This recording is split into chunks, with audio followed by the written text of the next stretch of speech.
Okay.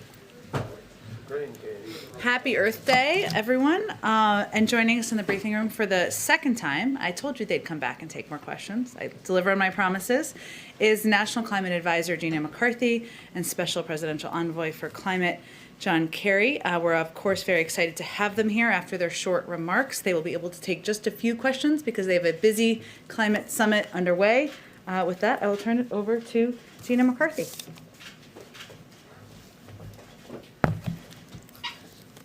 Thanks, Jen, and thanks, everybody. It's great to be here. Happy Earth Day. On day one, President Biden fulfilled his promise to rejoin the Paris Agreement. And as part of re-entering the Paris Agreement, the president launched a whole-of-government process that was organized through his climate task force to establish the 2030 emissions target, which is known as the Nationally Determined Contribution, or NDC. And it's a formal submission to the United Nations under the United Nations Framework Convention on Climate Change. The NDC is a commitment. And our NDC basically says that the United States will reduce our net economy-wide greenhouse gas emissions by 50 to 52% below 2005 levels by 2030. And this target builds on U.S. leadership at all levels of government and programs to date and positions American workers in industry to help us tackle the climate crisis. Today's announcement is a product of this government-wide assessment on how to make the most of the opportunity of combating climate change and what it presents for us and our future. To get here, we went sector by sector: electricity, transportation, building, industry, and lands and oceans. And we looked at the wealth of already existing cost-effective clean technologies and products that are ready for deployment, and innovation trends that we see in the marketplace that will allow us to win the clean energy future, and the opportunities we now have to create good paying union jobs, improve public health, keep our communities safe, and advance environmental justice. Over the past nearly 100 years of this 100 days, feels like years at times, 100 days of this administration, we met with and listened to cities and states, businesses, workers, scientists, economists, young people, parents, grandparents like me, who were actually around during the first Earth Day and hope to be around for quite a few more. The output of the bottom-up analysis and robust engagement is this, and that is that we see multiple pathways across all sectors, across all policy levers, across federal and state and local actions to grow our economy and to reduce our emissions. Look, President Biden has always believed that tackling the climate crisis presents a valuable economic opportunity, and the fact is, creating jobs and tackling climate change go hand in hand. We invest in the competitiveness of our industry and empower U.S. workers to build more resilient and sustainable infrastructure and propel us. That is how we lead and move forward in manufacturing and exports of clean energy technologies. In some ways, for my team, every day since January 20th, has been Earth Day and Jobs Day. Every week has been Infrastructure Week and Innovation Week. We've marshaled the whole of government, the fantastic cabinet, and the remarkable team of climate and clean energy experts across the federal government behind this president's vision, not just to develop the target, but to unlock the opportunity that achieving this target represents. Because when President Biden hears climate, he thinks jobs. And it's no wonder. The work we need to do is not just about avoiding an existential threat, which climate change is. It's about how we create jobs for line workers, building thousands of miles of transmission lines for a clean, modern, resilient grid. Workers in energy communities capping abandoned wells and reclaiming mines and stopping methane leaks. It's about auto workers building modern, efficient electric vehicles and charging infrastructure to support them. You can follow me right after this briefing. If you want to go hang out at Union Station, you can get a close look at EV infrastructure in action. And engineers and construction workers expanding carbon capture and green hydrogen to forge cleaner steel and cement. It's about farmers using cutting-edge tools to make American soil the next frontier of carbon innovation. So let's be clear, the American Jobs Plan will help us more fully tap the economic upside here, investing in infrastructure, innovation in our workers and communities. It's something we cannot afford to pass on. Let me close by reiterating what brings me here to work every day, especially at this moment in my career. It's Joe Biden's unwavering focus on people, on the air they breathe, and on their health, on the strength of their communities and environmental justice, on the dignity that comes with good work and jobs we can create, on how we keep working together and move beyond a year we all would love to put behind us, to one of renewed hope and opportunity. Because after all, this day is all about investing in America and winning the future for our children. That's why we're here. Earth Day, Jobs Day, every day. Thank you, and now let me pass it on to my good friend and my fellow Bostonian, Secretary John Kerry. Thank you, Gina.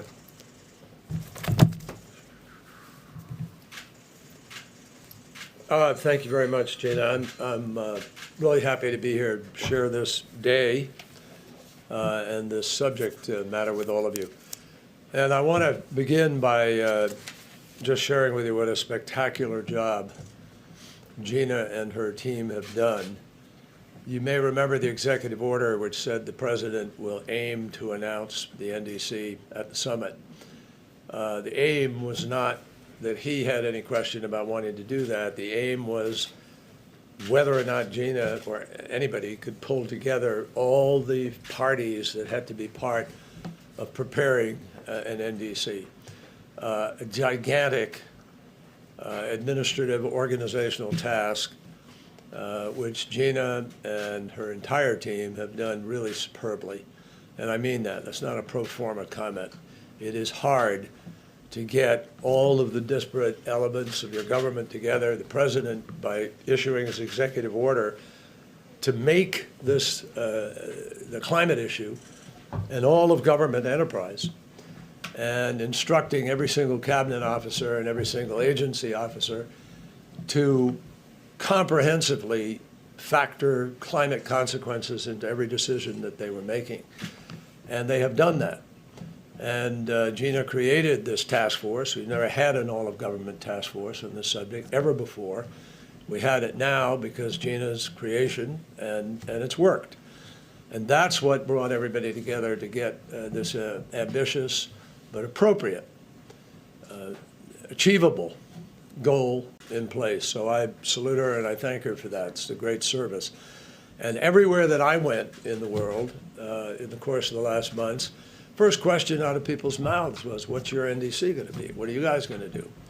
You've destroyed your credibility. You've left the Paris Agreement. How can we trust you? What's going to happen in the next 4 years? And to which there is a very, very powerful answer. Change what is now happening globally in the marketplace. And that is part of the message of what's happened here today and in the last few days. You've had, yesterday we announced the Net Zero Bank Alliance. We announced the Glasgow Financial Alliance for Net Zero.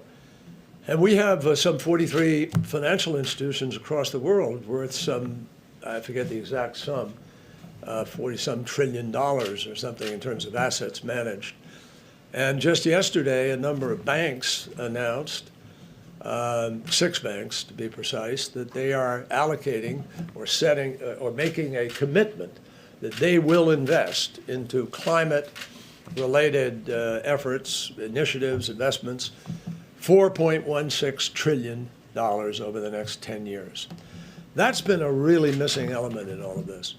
So I'm really happy to be here today for a number of reasons. First of all, just parenthetically, 5 years ago today, I had my granddaughter on my knee in New York and signed the Paris Agreement. And that was a great moment for everybody in the world when everybody came together in New York excitedly to set out on this venture. Regrettably, without any facts, without any science, without any rationale that would be considered reasonable, the former president decided to pull out. He was the only president in the entire world, the only chief of state in the entire world who, without any scientific evidence, decided to pull out of the Paris Agreement.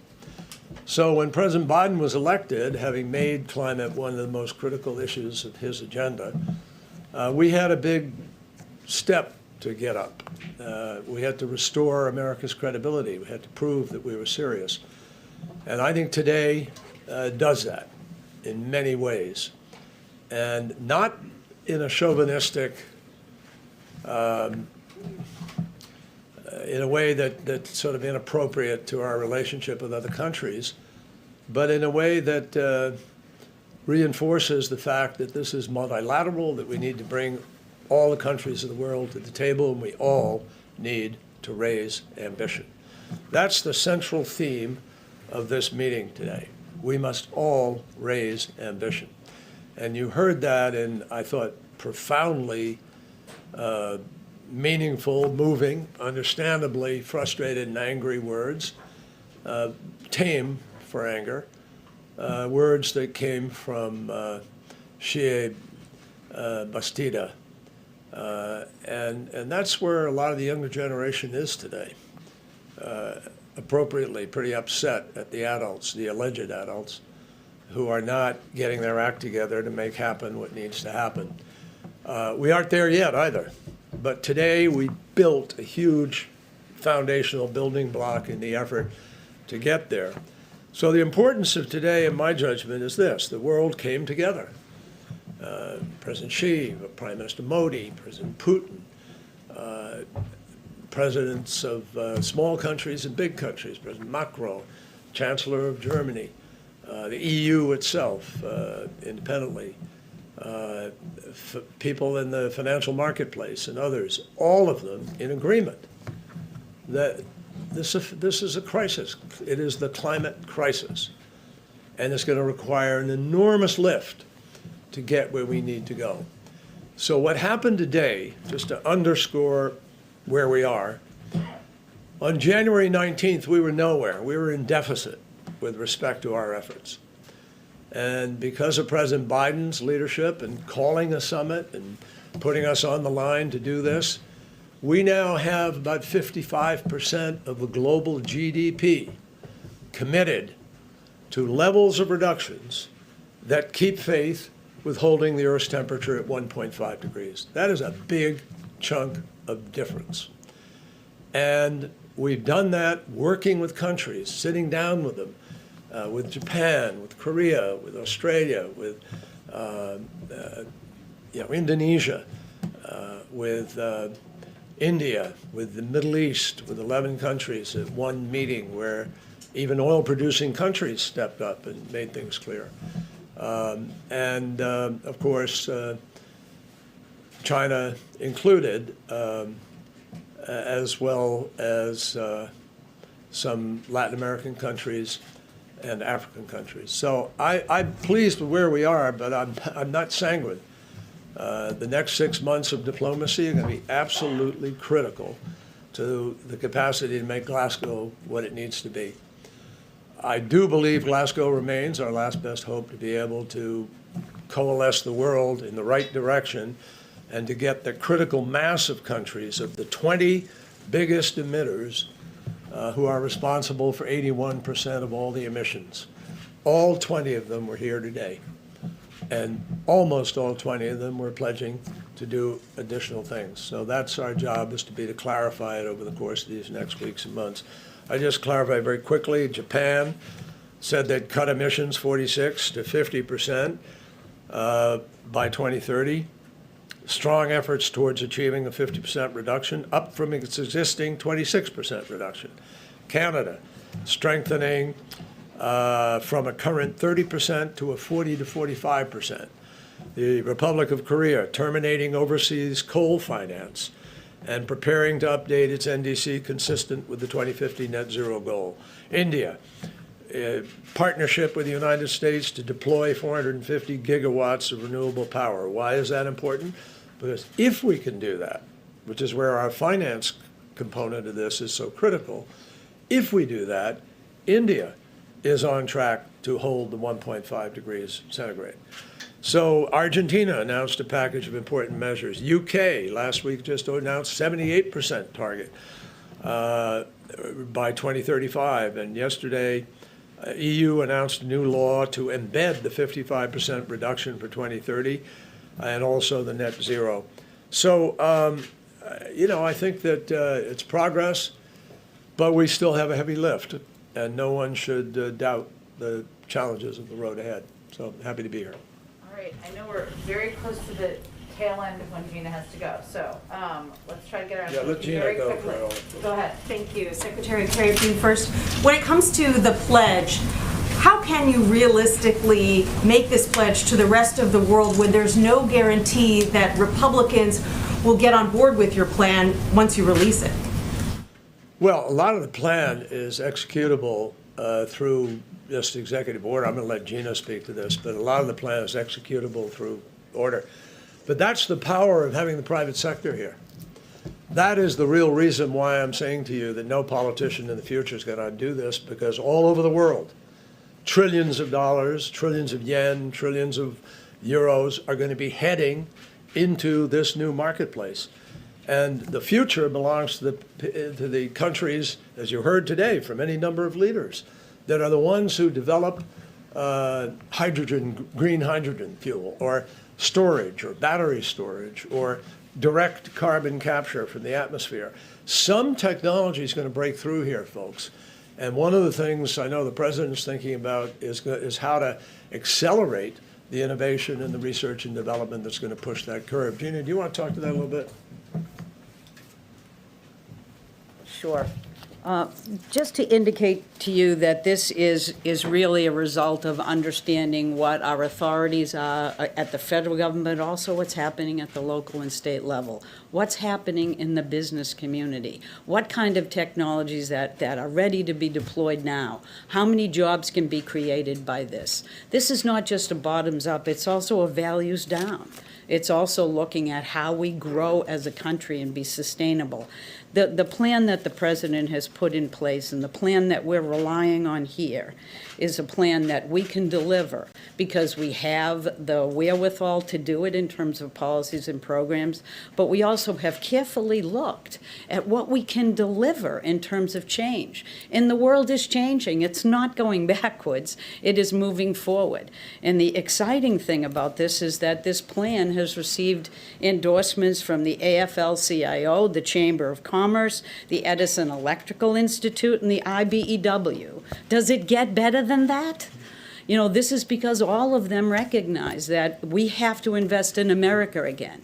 That's what the American Jobs Plan is all about. That's what we anticipate our country will do because we know how to make this happen. We can put people back to work, and it's time for us to think about hope and opportunity and get past the year that we're finishing. No, I just kind of, a lot of people would say, stay here, Gina, but a lot of people would say, if the president hadn't put the plan forward, you'd be asking why you haven't put the plan forward to do the building out of a transmission system for America or whatever it is. He's put it forward. And it's a legitimate thing to say, now can it get passed? Can you get there? But this job future is not something conjured up out of anybody's imagination. This is the most real thing in the world. The Bureau of Labor Statistics says there are 3 jobs that will actually grow more than 50% this year. The first is 62% growth in wind turbine technician. The second is nurse practitioners for obvious and unfortunate reasons. And the third is solar panel installer at 51%. So the jobs are growing there. I'm not offering that job to somebody who may feel, oh my God, I got a better job, I don't want to lose that job, et cetera. But the job market here is going to be gigantic, and for electricians, plumbers, pipe fitters, steel workers, heavy equipment operators, all of these people, building out America's grid and transitioning us to this new future is going to happen in countries all over the world, and we need to make sure we're not left behind. In fact, that we're leading in the creation of the new technologies, new opportunities. And the only other thing I would mention is that, you know, wind and solar had the biggest year they've ever had last year. And what we saw last year was continuation of tax credits that passed through a Republican-controlled Congress. So we all know where this is heading. The real question is, do we want to have the courage to grab it here, to prosper from the jobs here, and to stabilize our economy and our planet at the same time? I can hear your staff, Gina, They're yelling trying at to me. pull you to Union Station. And the only thing I will tell you is electric vehicles are another interesting piece that's actually going to be a big part of our future. I'm going to go check out a charging station and look at some of those vehicles. But the thing I would encourage you to think about is that we've had many of the large car companies stand up and say 100% EVs by 2035. We didn't say that. I didn't even say electric vehicles. It was the very first thing they said to me, is that that's the future. And that's what this is all about. What does our future look like? Who are we grabbing it for? Happy Earth Day. Thank you. Thank you. I'll take a couple more. Okay, Yeah, I'll take a all right. Okay, go ahead, Peter. Secretary Kerry, thanks so much. So pledges obviously are important and they are great, but how do we realistically get there without turning the economy on its ear? As best you can, put this in real terms for folks. Does this mean the U.S. has to reach 40% renewable power by 2030, that we have to have 25% of the cars on the roads by 2030 be electric? What does this mean to folks listening to you? What it means is that we're going to be investing. This is not this is not a throwaway. This is investment in new ways of getting energy to people that's more efficiently delivered, that's lower cost in the long run, and that it's really going to open up a whole group of employment opportunities that we don't. That are beginning to be seen in America today. And it's not because the government's directing those things to happen. The marketplace is doing this. You can't build a coal-fired power plant in the United States with a bank funding it, and no individual is going to throw the money down there. Same thing in Europe today. Now starting in other countries. You just heard Korea to say, we're not going to fund any external coal. So there's a transition that the market has undertaken. Well before anybody proposed a program or anything, this is a transition that's taking place. And we've historically always gone through these periods when in America we innovate and we do the R&D and we come up with a new product of some kind or another. You know, I lived and represented for years, a privilege of representing communities like Lowell and Lawrence and Brockton and plenty of places, you know, Fall River. That have these huge mills that were, you know, teeming with people working in the early 1900s, and then that changed, and it went south in our America, in our country, and then it went abroad, because that's the transition in economies, and it happened in the Industrial Revolution, it happened in the revolution of technology in the 1990s, and it's going to happen now. We always replace it with a different kind of or some, you know, new opportunity. And I don't think it's going to mean that much dislocation, frankly. It's going to mean some greater opportunity. What specifically can you, you probably can't give specific numbers to those things on electric vehicles on the road then, but given what you witnessed with the last president, what, if President Biden is not to win again in 2024, what specifically can you do now to make sure that the next president with a stroke of the pen can't reverse progress you're trying to make right now? I'll answer that very directly, but I want to begin by pointing out to you that there's a company called Tesla, which is the highest valued automobile company in the world. Why? All it makes is one product, electric vehicles. That is what is happening. That's a signal. That's the market saying, here we are. This is going to happen. And GM has now already announced on its own that they are only going to produce electric vehicles as of 2035. And Ford Motor Company, ask the president of Ford. I heard him at an event standing up and saying, the electric car is a better car. They love it. And now if you've driven one, but they're fabulous. They're really great. And so my feeling is that that this is going to take place because the market is sending signals and the consumer is sending signals. Now, that said, how do you prevent somebody from coming along and preventing the stroke of a pen change? Here's what is going to happen, no question about it.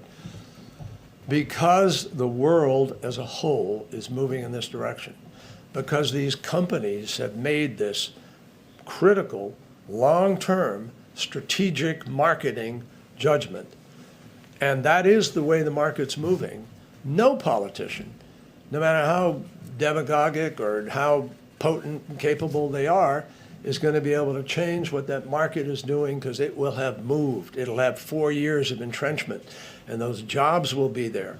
And people will see that this is the product people want to buy. And they will also increasingly, I believe, more and more convinced by the heat in the summer, by the floods, by the weather, by the intensity of storms, by the rising of sea level, that we got to get moving. And I don't think anybody's going to get back from that fast, because we're way behind the 8 ball on that. And the chances of seeing more damage before we see the progress is very, very real. We do one or two more. Go ahead, Jeff. Thanks, Jen. Secretary Kerry, President Putin and Bolsonaro today both threw a little bit of shade at the United States with their comments about historical emissions. I was wondering, what's your take on their plans and your response to those criticisms, and whether or not you have an intention to travel to those countries? Well, at some point, probably travel will be warranted. We've been in conversations with both, with their teams on this subject. We're not at a place where we feel like we're prepared to, make the journey, because there's a sense that there may be something concrete that we can define. But I think there may be chances of it. I listened to President Putin today. I thought he was pretty rational and put some decent visionary thoughts on about things we might want to be looking at and cooperating together. And he talked about that possibility. So just as with China, where we found a way to try to at least create this chain, this line of communication, and where we have a long way to go, but it's a beginning, and that's the nature of diplomacy. But I think that we're in a place where we will have the ability to be able to create enough progress with other countries that those countries are going to come along too. And I sense from both of them, some of the comments that President Bolsonaro made today surprised me for their, that's pretty good. That works if you do those things. The question is, will they do them? And the question is, what's the follow-through and enforcement? Now, one of the things you ought to take note of is this program, the TRACE program, which Al Gore and different entities have been involved in, which is now the satellite capacity to measure in real time what the footprint is of corporations or countries all around the world. And so there's no hiding anymore. And there's going to be real-time tracking. And that's one of the things that will come out of Glasgow, I think, is sort of what's the accountability structure going to be here for countries to be able to move. So I think that, Russia has reduced some emissions. Their economy is very different from ours and a lot of people on the planet. It's mostly gas-based, as we know. That presents challenges for them going forward. So I think there's room to hopefully have a discussion about this, and we'll see if we can find some common ground. I think that's the most important summary of what I heard in terms of their comments today. Do you think the 50 to 52% that the president unveiled today, that Gina McCarthy put together, is far enough for the U.S.? I think it's doable. It's a tough. It's not easy. Is it doable? Yes. Will we probably exceed it? I suspect yes. I think a lot of us will wind up exceeding the predictions we're making, because we're measuring predictions by the economies we have today and by the technologies we have today.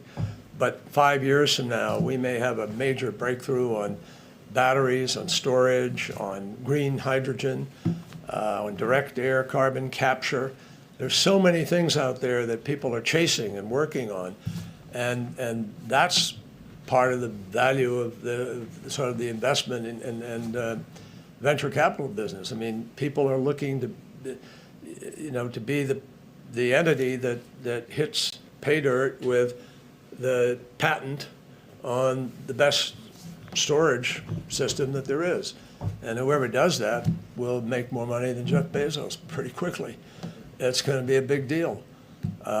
Green hydrogen, there are a whole bunch of countries working on hydrogen and green. And if you can bring it up to scale at a cost that is not prohibitive, so you're competitive with other things, it starts to take off. I think these things are going to happen. I tell you, I'm genuinely optimistic because so much is beginning to happen. And because I believe in our ingenuity and our capacity. I know President Biden does. I've heard him talk about it. He believes we can do anything. You've heard him say it. And think about it. We are the country that went to the moon. And we didn't know how we were going to get there when President Kennedy announced that goal, but we did it. We are the country that invented the internet. Some people might regret that today, but we did that. We also got vaccines that are working, and we've shown we have the ability to get them out and put them in people's arms. So I believe that we have the ability. When you talk to Raphael Reif, the president of MIT, and you listen to what they're trying to do at MIT or at Stanford or at Caltech or a number of other tech colleges and universities in America, if we were to join forces, as we're going to try to with other efforts around the world, we think there are just great opportunities. And I believe we're going to break through. We're going to know how to do hydrogen, and there's plenty of it. And this, I think, is really the future. It's why so many people are chasing it. Jen, last Maybe one. last one. But I will Last also one. give you the contact information for his team, for anybody who wants to talk to him more. He has lots of thoughts, as you all know. Go ahead. Kind of piggybacking off of Jeff's last question, there have been some groups that have been really positive about the NDC and the other steps that the administration has taken today, the climate finance stuff. But there are also some who are saying it's insufficient, and you referenced the young woman who spoke this morning, and that deep passion about the crisis that previous generations have put on her generation. What do you say to those people who say that 50 to 52% is not enough, or that the several billion dollars that you're committing for climate finance for developing countries is also insufficient? When you consider just how big the U.S. budget is, and you're talking about under $10 billion. Well, let me just say to you that I loved her passion. And I love what she said. I mean, I didn't agree with every step of it. You can't do some of this stuff overnight, just physically. And there are impediments to getting some of that done. But boy, do I understand where she's coming from. I told you this was 5 years to the day that I signed the agreement. It's also 50 years to the day that I testified before the United States Senate. And I was camped on the mall here with a bunch of veterans opposing the war in Vietnam. And, that was a period of time when young people, our generation, stood up and made our voices heard. And we were part of the civil rights movement. 1964, 65, we were part of the women's movement, part of the peace movement, part of the environment movement. The environment movement back then produced. I was part of the first Earth Day. And I organized in Massachusetts, then we organized for the election. We targeted 12 congresspeople who were labeled the dirty dozen, the worst of the Congress, and we beat 7 of them.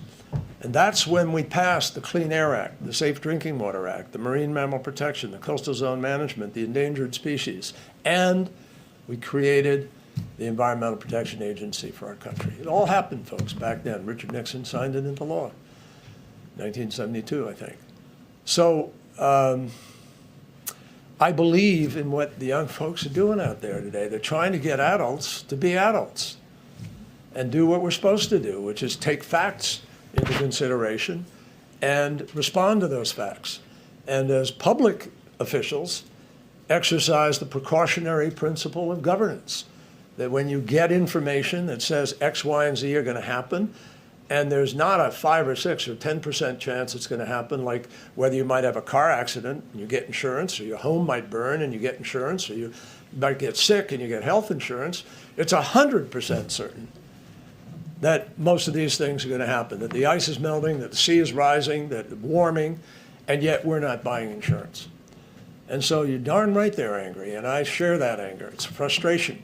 But how do you get from here to there to get it done? And I believe what President Biden is doing is leading to get us from here to there. What's happening here today is a huge step forward to get us from here to there. By setting these targets, by getting nations invested, by getting leaders to say publicly, we have to do this, you begin to get a foothold on holding them accountable and on moving forward and getting it done. Is it enough? No. But it's the best we can do today, and prove we can begin to move and get the technologies and find the easier path and then hopefully get the job done. And I really believe that. I think we will get the job done, as President Biden said today, because of our capacity for innovation and research and development and producing great products in the future and meeting big challenges. And we've always done that. And I think Americans are really anxious to do something like that. That's why I'm here doing this, folks, and not, in the private sector or retired or doing something. It's because I believe this moment is the moment heading to Glasgow where we need to get on track. As I said to you earlier, over 50% of global GDP agreed here today that they're going for 1.5 degrees, and what they're doing will get them on track to do it. So if we're on track to do it, that's pretty darn good, even though we know we need to move faster, and we're not, as a planet, as a group of countries, where we need to be. It's probably a good note to end on. Thank you all. so much, sir. Thanks. Thank you, Mr. Secretary. Let me get that.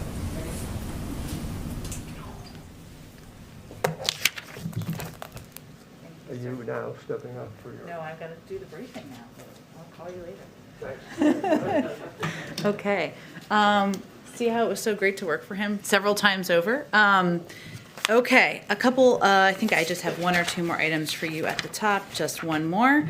As you saw this morning, the latest unemployment insurance claims came out. They provide a welcome sign that our economy is slowly healing, and also provide a reminder of the importance of both the pandemic programs extended by the American Rescue Plan and the 200 million shots we've gotten into the arms of Americans in less than 100 days. While these weekly numbers can be volatile, we are encouraged by the fact that the 4-week average is also down. It demonstrates that the administration's combined efforts are building confidence in our economy, and that the president's approach can both create good-paying jobs and address the climate crisis. With that, why don't we go onward to you? Thank you. New York Times is reporting that the next phase of the Americans Family Plan will include tax increases on the wealthy to help pay for human infrastructure like education. Can you confirm any of the details that tax increases are in the offing? Well, first, let me just reiterate the president remains committed to his campaign commitment of not raising taxes for anyone making less than $400,000 a year, and that will certainly be reflected in his proposal he makes next week. Let me also say that you can expect that he'll outline the details of the American Families Plan in his joint session address to Congress next Wednesday, April 28th. But I will also say that he's continuing to meet, despite how busy it is around here with the climate summit, with his policy team, and will be over the coming days to finalize the details of the package, including the investments in areas like childcare, education, and other areas that are big priorities to him that we've talked about, as well as the pay-fors. So I can't get ahead. I'm not going to get ahead of him making final decisions, but the package will be laid out in the speech next week. It will focus on the areas that we've outlined: childcare, education, historic investments in those, and as he did with the American Jobs Plan, he will also propose a way to pay for it. And if I could just very quickly, some Republican lawmakers put out a slimmer infrastructure plan. includes roads, water, some broadband, some things that the president wants in his plan, but it's smaller. Any reaction to the plan, and do you guys see it as a legitimate starting point for a conversation? We do. The president has said from the beginning that he would welcome any good faith effort to find common ground, because the only unacceptable step would be inaction. We've seen some top-line proposal or top-line details, as you all have reported on. We're looking forward to reviewing the details of the proposal. We would expect the next steps would be a full briefing and conversations on a staff level that will continue over the coming days, and an exchange of ideas from there. And then we'd also expect, I would expect, that you should all expect the president to invite members to the White House soon after the joint session address. But we certainly welcome any good faith effort and certainly see this as that, but there are a lot of details to discuss and a lot of exchanges of ideas to happen over the coming days. Go ahead. Is President Biden going to extend his call for Americans to wear masks beyond 100 days? Peter, he is working and in discussions with our health and medical experts about what we need to do to get the pandemic under control, including providing clear guidance to the American public about what the benefits are of being vaccinated, including getting into communities and meeting people where they are. So I don't have any update on that at this point in time. And so then I guess maybe this is the same but a little bit different. Should the CDC change its guidance right now that says that vaccinated Americans should be wearing masks when they're outdoors, when they're outside in public? We're going to leave that to them to determine and to announce, and obviously we would follow and abide by their guidance, and certainly recommend that the American people do as well. Let me ask a quick last one then Sure. on Armenian genocide.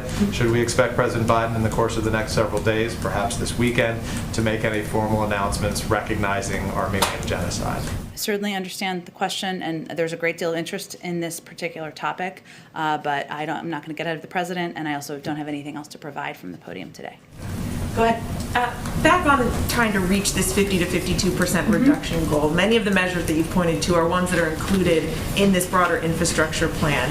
If you can't get this plan passed, though, can you still reach that target?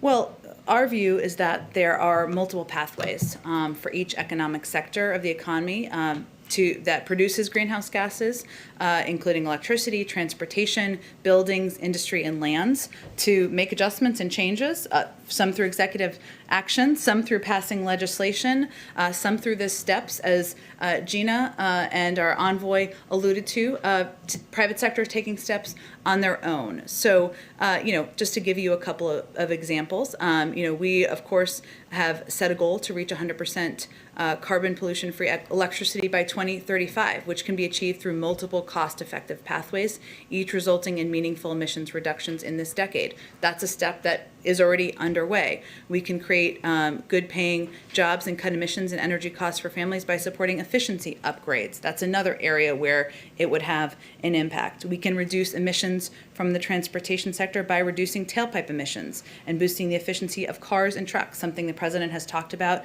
that he's committed to do. And we can also invest, as you alluded to, in a wide array of transportation infrastructure. But one of the arguments that we will be making, and continue to make, I should say, around the American Jobs Plan is that these industries we are moving in the direction of these industries. These are the industries of the future. The big question is whether we are going to lead that effort or not, or is China going to lead that effort? And the meetings today and tomorrow are just a reminder that the world is moving in this direction. So we either get on board and lead, or we don't, and there may be a disagreement about that. Talked a lot, obviously, about job creation and the potential for that with this plan, but can you put this into further perspective for Americans? How does this new reduction target impact their everyday lives? What kind of changes can Americans really expect to see? Well, look, I think as we've talked about a little bit, or as I just alluded to a little bit, but let me try to get more directly at your question, there are steps that are already underway. Right? There are steps that industries are already taking, investing in the future of electric vehicles, investing in the future of electric cars. That is something that if you talk to many automakers, they're already moving toward that.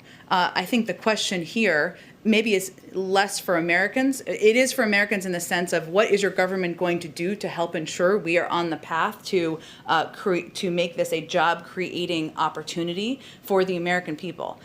How are we going to prepare and invest in industries now so that your children and your grandchildren have opportunities in these industries that are growing. But this is already where the private sector is going. This is already where the jobs are in the future. So what we're really questioning now is how we can incentivize and how we can prepare the economy and opportunities for the next generation. Go ahead. Thanks, Jen. You just mentioned, and Secretary Kerry mentioned, Yeah. the fact that the market is already heading towards electric vehicles. There's no turning back from that. It's an unstoppable force. If that's the case, why should taxpayers pay for 500,000 electric vehicle charging stations? Isn't that something that will get taken care of by the market? You know, I think there's a role for government to play. Our view, the president's view, is there's a role for government to play to incentivize, to ensure that there is continued movement in this direction. But there's also a great deal, a lot of the investment that's in the American Jobs Plan is about ensuring that there are industries and jobs that are created in sectors in the future to help the next generation survive and prosper. So yes, there is a private sector partnership here. There's a role of the private sector, but our view is there's also a role of the public sector, and that this is these are industries that are also going to create jobs, and that's part of the role we can play. You know, and I know there's been criticism out there or questions about how this is going to impact job creation today, right? And job creation in our economy today, or some criticism, I should say, from some Republicans in Congress that I've read this morning, seen on on Twitter. But you know, the president is somebody who will be the first in history to create 1 million jobs in his first 100 days in office. He's on track for that, in our view. And a lot of these critics are the same people who advocated for the policies of the last administration, in the last president who oversaw an economy that lost more jobs than any president since Herbert Hoover. It's quite a name. So join us on the journey. We feel clean jobs can be good jobs, can create millions of jobs in the future. And that's, I think, what we're conveying to the American public. I want to go back to taxes for a moment because the Dow is down about 350 points on reports that the Biden administration is going to propose doubling, essentially, the capital gains rate for high-income Americans. Can you tell us any more about that plan? And do you have any concerns that that would discourage long-term investing? Well, we're still finalizing what the pay-fors look like. But I will say that the president's calculation is that there's a need to modernize our infrastructure. There's a need to invest in childcare. There's a need to invest in early childhood education and making our kids and the workers of the next generation more competitive. And he should propose a way to pay for it.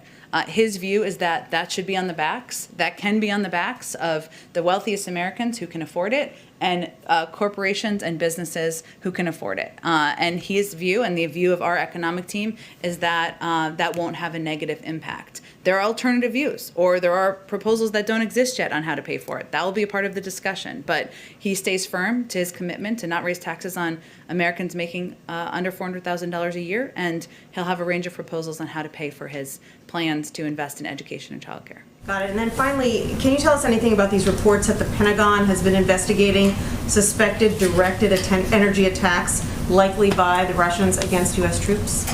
Well, I believe the head of a very high-level member of the military spoke to this and denied those accusations or allegations, and said there were he did not have any evidence of those reports, and that's in some of the stories now. So, go ahead. Thanks, Jen. There's been a lot of talk about innovation in the private sector, but going back to the public sector, today putting out the International Climate Finance Plan, kind of piggybacking off of another question, when you're giving money to developing nations, raising that amount of money, what kind of strategy does the White House have for dealing with maybe some opposition in Congress there, and also changing within the government, like the administration planning to spend less on fossil fuels, relying more on green energy? What's your strategy for reaching Republicans in Congress? About the importance of doing this? About how to, get them to raise the amount of money that are going to developing nations, and the importance of doing it. But also, the wheels of government sometimes turn slowly, and you're talking about a lot about the industry innovation, but getting the government on board, the federal government, Congress on board with the plan. Some of this commitment, I think, as you're alluding to, of the climate finance announcement is asking Congress to appropriate the $1.25 billion. Is that what you're talking about, for the Green Climate Fund? And we're obviously going to have to work with Congress on that. I think our collective view here is that it is not, the United States is a major emitter in the world. We're not the only emitter, and that in order to address the climate crisis, we need to work with developing countries to ensure they have the resources to help meet those obligations. That's certainly the proposal and the pitch we would be making. We're not saying it's going to be easy, but that would be the pitch we'd be making around that finance. When you might make a pitch like that, when that might be coming up? With members or with members, yeah. Well, certainly we just announced it today, and I expect we'd have conversations soon with members about the importance of moving this forward. One more question for a colleague. Yeah. I'm looking for a reaction to the apparent pullback of Russian troops along the border of Ukraine. Do you know if the president is going to speak with President Putin about this reported plan to move troops away from that border by May 1st? Well, the president, of course, has expressed, he had a call with President Putin just last week, if I'm remembering the timing correctly, and we have expressed our concerns over the course of the last few weeks about the buildup of troops and what we had perceived as aggression on the border, and conveyed our clear push in coordination with the global community for troops to move back and to reduce that aggression. We obviously want to de-escalate tensions, not only in the relationship, but certainly at the border. I don't have any predictions of a call with President Putin to make. Obviously, he participated in the summit this morning, and they spoke just last week. Our national security advisor spoke with his counterpart earlier this week, so I would expect the conversations will happen at that level for the time being. Go ahead. I just want to circle back on Russia again. So Navalny's health is continuing to deteriorate, and I know that you had said, along with National Security Advisor, that you've made clear to Russia that there will be consequences if he dies. But I'm wondering if there's anything you could say about what the administration is willing to do now, or communicating to the Russians now, about the need to get him out before he does die. Well, to be clear, Jake Sullivan, our national security advisor, had a conversation with his counterpart just a few days ago where this was certainly part of the discussion and conveying not just the consequences, but certainly our call for and our push for him to be treated with humanity and also to be released. And that continues to be a message that we are conveying clearly. I will say that we have found in diplomacy that sometimes those conversations and the content of them and the level of them and the number of them need to happen privately, and that is a more constructive way to reach our outcome. So we are conducting our strategy through that prism. Is the administration considering any additional sanctions on perhaps the oligarchs that Navalny had listed prior to his arrest in January, saying that these are the people that if sanctioned, it would really kind of change Putin's behavior?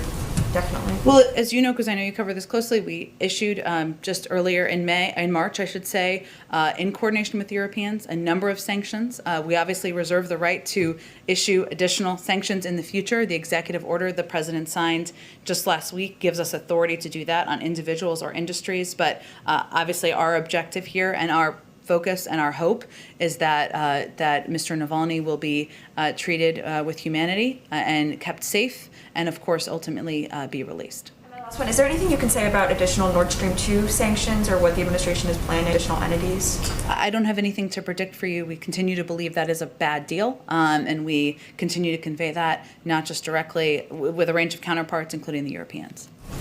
Go ahead, Jeff. Jen, you mentioned that the president will lay out his plans for the American Jobs Plan. American Families Plan. Sorry, thank you. It's a lot to keep track of, I know. They sound similar.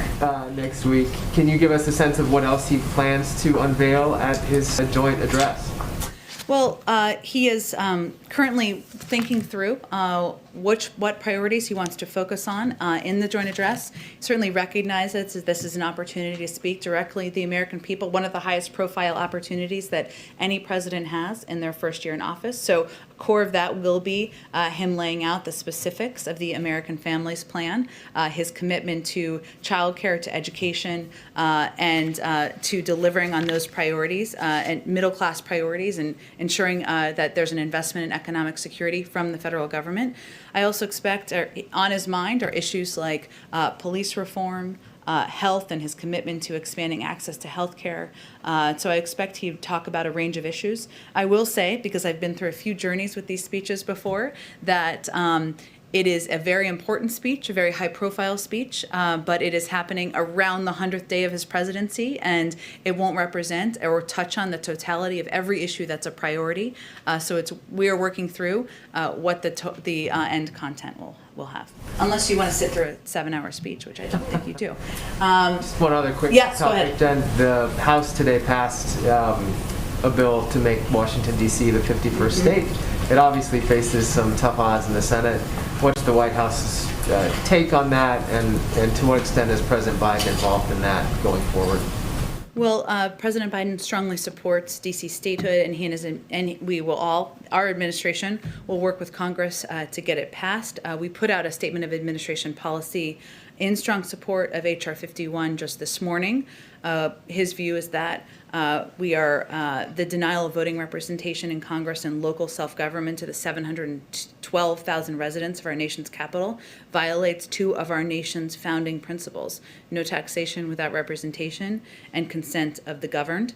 And he will continue to advocate for this passing. I will also note an interesting detail I didn't know until this morning is that there are a number of members, of course, of the armed forces, retired military, who of course live in the District of Columbia and are denied as a result of having the lack of statehood, the rights that many others around the country have. So there are a number of issues why this is absolutely the right step, and the president will continue to advocate for it. Go ahead and back. I wanted to follow up on the questions about the climate and NDC. Sure. Secretary Kerry, you talked about how important Glasgow will be in November Yeah. when all the countries come together to meet to ratify their NDCs. And given the importance of that meeting and the importance, I think, for the United States to demonstrate its commitment to action prior to that, how essential is it that Congress passes the administration's infrastructure plans with the green energy investments in it, given that you're also up here saying the market will kind of take care of this? I certainly am not trying to apply that. The market's part of it, and the private sector is part of it. And I think that's an important component of the very good question of, how will we ensure that these changes are ingrained in the future? But there is absolutely a role for government to play, some through executive action, some through legislation. The president wants to sign the American Jobs Plan into law this summer. So that gives us ample time, ample room between that timeline and when Glasgow will happen. But we also believe that there are a number of pathways to meeting our goals and meeting our objectives. And we certainly hope to move forward on a number of them in advance of that meeting in November. So it sounds like you're saying that's not the only way that the U.S. can demonstrate its commitment to action prior to November. Correct. There are a number of pathways that include steps that can be taken within each sector or steps that can be taken by the government or local governments in partnership with a range of sectors. So we see a range of pathways to get to that, keep moving forward toward that goal. Just one other question about your response to the initial overtures from Republicans on the infrastructure package. You said you do see that as a good faith effort. It's roughly a quarter of the size, top line number that the administration is proposing. Back during the COVID relief talks, when Republicans proposed a number that was roughly a third of what the administration wanted, you dismissed them pretty quickly. What's different about this situation and this policy proposal compared to the relief package, where you seem willing to take Republicans where they are and maybe allow more time for? Well, I think, one, it's the beginning of a discussion, right? And the next steps will be conversations at the staff level, conversations between senior members of our administration, members of Congress, appropriate committee staff through the course of next week. And then, as I noted, the president will invite members down to the White House. But there are a lot of details to be discussed. The American Rescue Plan, but we do see them differently. The American Rescue Plan was an emergency package. We were trying to deal with what we saw continues to be a emergency fight against a global pandemic, a situation where more than 10 million people were out of work. Obviously, we've seen some progress, still more work to be done. And the president felt it was imperative that the size of that package, the scope of that package met the moment, and that it happened quickly. We have a little bit more time here, and we are very open to hearing a range of mechanisms, a range of options for moving this package forward. There could be smaller packages that pass. There could be different mechanisms for moving things forward. And we think it can be done on a bipartisan basis. And so we're looking for the opportunity to do that. Go ahead, Jen. You mentioned this $400,000 a year level for, nobody's taxes will be raised above that. But there's been some confusion or lack of clarity around whether that's individuals or couples or families. So what is the actual 400,000 definition? Individuals. Okay. But I understand the question, and there'll be more specifics about any of these tax proposals when we lay out the plan. Thank you. Go ahead. Thank you. So it's a question related to the president's upcoming speech on Wednesday. I'm wondering if you could talk a little bit about why it was important for the president to actually deliver the speech at the Capitol building versus, remotely here from the White House, given everything that happened on January 6th and given the concerns about, the coronavirus. Why is it important for him to, physically be there? Well, first, the president was in the Senate for 36 years, and he is a person who has not just a long history, but a great deal of respect for the institution of government that is Congress. And he also recognizes, as we all do, that it's an opportunity to speak to the people who you will work with in partnership to get business done for the American public, but also to speak directly to the American people, as this will be a prime timed address, as it always has been throughout history. And so it is an opportunity that he's been eager to take advantage of. Obviously, we've been working in partnership or in cooperation with the Speaker's office for the last several months. And as you touched on, certainly there were unique factors this year. Obviously, we always take into account security, but in doing this in a way that is COVID safe is something that the Speaker's office and leaders in Congress are very cognizant of. Go ahead. Hi. Two questions. First, from someone who can't be here due to coronavirus restrictions. The New York Times is reporting neither drug pricing nor health coverage will be part of the American Families Plan proposal. Is that accurate? And is the president still committed to getting those done and discussing them in his speech next week? Well, I expect the president, as I noted, to talk about the American Families Plan in his joint address, as well as a number of other issues, as I answered in response to Jeff's question, important to him, including health care, the need to put in place police reforms. He's made clear his commitment to expanding access to health care. It's why he opened a special enrollment period during this pandemic. We're excited by the progress we've made. More than 500,000 Americans have signed up for coverage since the president was inaugurated. It's why he put into the American Rescue Plan subsidies to make it more cost effective for many Americans. And of course, the president's number one priority has been tackling the greatest health crisis our country has faced in generations. And just a reminder, again, this is a speech. It is an important moment, it is an opportunity to lay out his agenda, but it will not represent the totality of every proposal he wants to achieve during the course of his presidency. It is also still being finalized, and the president will do some thinking work himself on it over the coming days. On a very different note, obviously the president played golf at the weekend. Is there anything else you can tell us about how he spends his evenings and weekends? Is he reading books? Is he listening to music? Is he watching movies? What does he do? Look, the president is very close with his family, not just Dr. Biden, of course, but his grandchildren, and he has the opportunity to see them at times over the weekend and also see his kids, and that's important to him, an important way of how he spends time. Like many Americans, of course, he enjoys movies, and he has 2 dogs he loves, and I would say I think he likes to spend time with family and loved ones and take a moment to take a breath, just like most people across the country do when he has the limited amount of free time you have as leader of the free world. Go ahead, George. Yeah, thanks, Jen. Has everyone on the White House staff now been vaccinated, especially those who come in contact with the president?